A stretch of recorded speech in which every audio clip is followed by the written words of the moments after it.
Saudara, meski maju ke semifinal Piala AFF U23, timnas Garuda Muda di dua partai terakhir Grup A terhitung tidak mencetak gol. Padahal di partai pertama lawan Brunei, Jens Ravan dan kawan-kawan sempat pesta gol 8-0. Apakah ini karena pertahanan Filipina dan Malaysia yang begitu kokoh atau lini depan timnas U23 yang perlu dibenahi? Bagaimana sebaiknya pelatih Gerald Vandenberg menambah daya gedor Garuda Muda? Kita akan ulas bersama analis sepak bola M. Kusnaini pada pagi hari ini. Selamat pagi, Bungkus. Selamat pagi, Mas. Ya, Bungkus, Anda lihat pertandingan kemarin bagaimana nih? Sepertinya keras banget antara Indonesia dan juga Malaysia. Kita panen kartu kuning, Malaysia juga panen kartu kuning gitu ya. Tapi golnya seret gitu ya, 0-0. Ini ada apa sebenarnya, Bungkus? Anda melihat apa yang perlu dievaluasi dari timnas U23 kita? Iya, yang harus menjadi catatan bagi pelatih saya pikir adalah soal mental bertanding ya. Kita melihat bahwa secara permainan sebetulnya tim Indonesia U23 itu cukup baik ya. Kualitas pemainnya juga cukup baik, bahkan mungkin termasuk yang terbaik di event kali ini. Tapi mental bertanding mungkin belum cukup terasah sehingga kemarin itu secara keseluruhan permainan timnas Indonesia U23 ini kurang berkembang ya. Mereka kurang percaya diri untuk menguasai bola, kurang percaya diri untuk mengembangkan permainan, kurang percaya diri untuk masuk ke area pertahanan lawan sehingga akhirnya bermain sangat sangat hati-hati dan itu membuat pola permainan tidak seperti yang diinginkan oleh penonton maupun oleh pelatih mungkin. Jadi mungkin ini yang menjadi catatan bagi jajaran pelatih bagaimana di pertandingan berikutnya nanti menghadapi mungkin Thailand di semifinal, kita harus lebih percaya diri, harus lebih mampu mengembangkan permainan dan tidak terlalu tertekan oleh dukungan penonton maupun oleh lawan yang kita hadapi.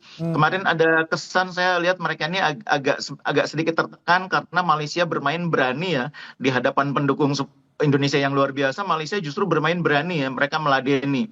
Meskipun memang Malaysia juga hati-hati, tapi itu membuat permainan timnas U23 jadi kurang berkembang. Bahkan di lapangan tengah bisa dibilang kita kemarin kalah dibanding Malaysia.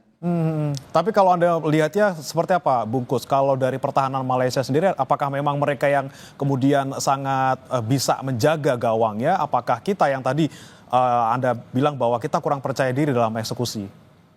Ya, ada perbedaan antara pertandingan lawan Malaysia dengan lawan Filipina ya.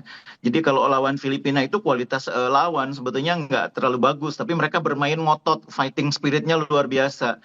Tapi ketika melawan Malaysia, Malaysia tuh betul-betul bermain dengan organisasi gitu loh. Mereka bermain dengan system of play yang baik, yang melibatkan semua pemain. Mereka tahu bahwa Indonesia kuat di lapangan tengah, mereka tutup lapangan tengah, mereka kunci, dan itu yang membuat Indonesia kemudian menjadi tidak berkembang. Peluang-peluang praktis hanya 1-2 dan itu pun mungkin hanya satu yang betul-betul berbahaya ketika Jens Ravan berhasil memanfaatkan peluang di dalam kotak penalti. Selebihnya pemain kita tidak bisa keluar dari lapangan tengah. Begitu dapat bola di lapangan tengah, bola balik lagi sehingga akhirnya terpaksa main dengan serangan dari dua sisi sayap. Itu pun ditutup juga oleh back-back Malaysia yang bermain disiplin. Memang kelebihan Malaysia itu organisasi permainannya rapih ya, pemainnya disiplin dengan game plan dan kita kesulitan membongkar pertahanan tim yang seperti itu. Oke, kemudian berarti yang harus kita lakukan next nih di semifinal gitu, Bungkus. Strategi apa yang harusnya kita ambil untuk membobol dalam tanda kutip mungkin lawan yang punya organisasi yang bagus?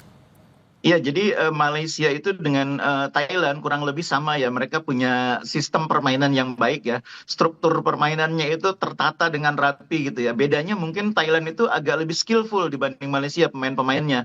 Bahkan beberapa pemainnya lebih cepat, lebih tajam di depan. Nah ini yang harus kita waspadai. Lawan kalau bisa mengunci Indonesia di lapangan tengah itu terbukti membuat kita kesulitan. Bahkan pemain-pemain yang di Liga 1 cukup menonjol seperti Victor Detan, Rahmat Arjuna. Kemarin tuh ada kesan seperti tidak tenang bermain ya. Ini harus diperbaiki oleh jajaran pelatih bagaimana membangkitkan kepercayaan diri pemain, membuat mereka bermain lebih lepas, lebih rileks, nggak boleh terlalu tegang. Ini kan hanya bisa dilakukan oleh pelatih dari pinggir lapangan, meyakinkan, mempersiapkan tim pada saat latihan, pada saat penyusunan strategi. Itu hanya bisa dilakukan oleh pelatih. Nah, mudah-mudahan dengan pelajaran dari dua pertandingan lawan Filipina dan terutama kemarin lawan Malaysia, ini nanti bisa diatasi waktu waktu lawan misalnya Thailand di semifinal.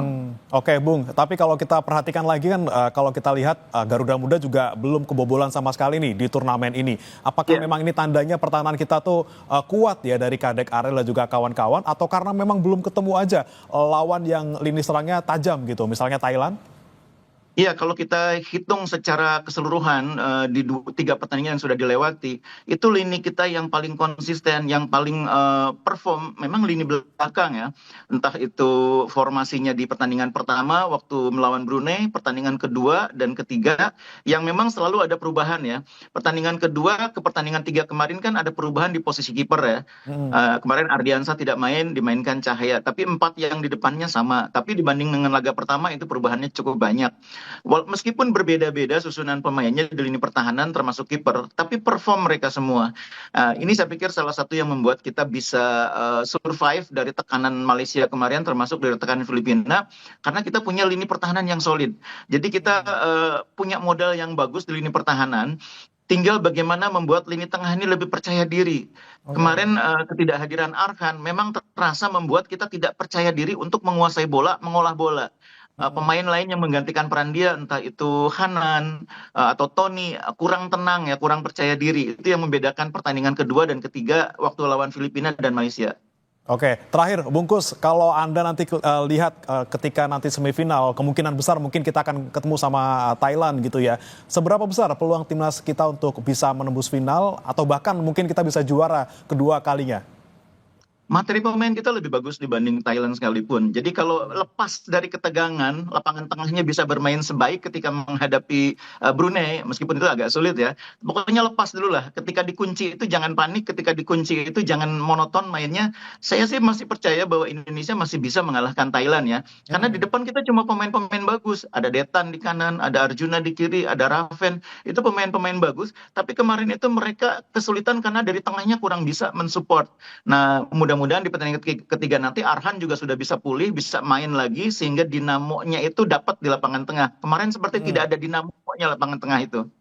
Oke, kita tunggu ya Bungkus ya. Kita sudah punya pemain yang baik, tapi sekali lagi kepercayaan diri lini tengah ini harus kita tingkatkan lagi untuk nanti di semifinal biar bisa lolos. Dan kita lihat juga nanti malam kira-kira nanti Indonesia bakal lawan siapa di semifinal. Terima kasih M. Kusnaini, analis sepak bola telah bergabung bersama kami di Sapa Indonesia Pagi. Selamat pagi Bungkus. Selamat pagi.